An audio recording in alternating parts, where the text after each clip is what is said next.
Hey, John Castro here, Fairfax, Virginia's top personal trainer for women and owner of Action Fitness Women's Only Fitness Center.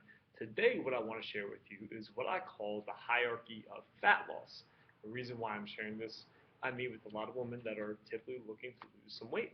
And even if they're not, most people I find will be not upset with losing a few pounds.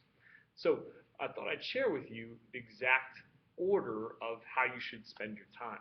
Okay, and I'll give you a few scenarios of, what happens if you only have 3 hours in a week, or what if you have all the time in the world. You can obviously reach your goal with more time to allocate, but it doesn't mean you can't be successful if you don't have 20 hours in your week to work out. So first and foremost, the best way to spend your time, let's say you have 1 to 3 hours at most during your week to dedicate to working out. Okay, that will be with strength training, right? And not only do you benefit from the workouts, a few ways. You stimulate EPOC, or excess post-oxygen consumption, basically a jolt in your metabolism following the workout, anywhere from 24 to 72 hours. Second way that strength training benefits is you burn some calories, sure. But more important, the third is the best and by far the most important reason why you should be spending your time doing strength training if your goal is fat loss, and that is because you're going to naturally elevate your basal metabolic rate. Or, to put it simple, you are going to be burning and churning at a higher rate than you were before you added on lean toned muscle. Okay.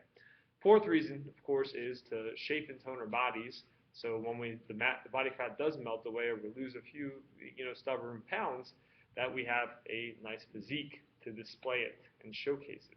So 1 to 3 hours is the best way to spend that time. Second is going to be metabolic training. What is this? This can be weight training programs specifically, or even body weight based, such as body weight squats, burpees, rope slams, jumping jacks, you name it.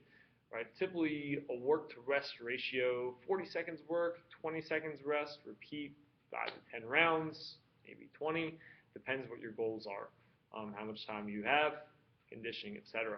These workouts are very, very demanding cardiorespiratory system, but also yes, you burn calories during them, but more importantly, you stimulate that EPOC, or excess post-oxygen consumption, following these workouts. So it's like a 1-2 punch coming from your strength training and then complementing it with your metabolic training.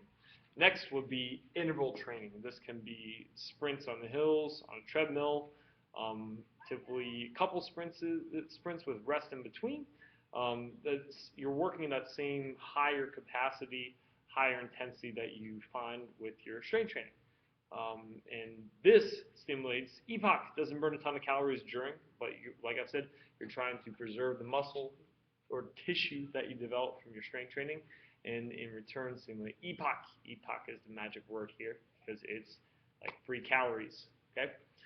Last but not least would be aerobic cardio. This is how I would spend my time if I invested already 6 hours into my strength training, my metabolic training, and my interval training, and I have another hour or two to spare. That's when I would add in a distance run, a brisk walk, any form of aerobic activity, which can also be great for recovery. But more importantly, if your goal, if you are trying to burn calories from your training, when it comes to the actual cardio, that is the least and best way to spend your time, the least best way to invest it.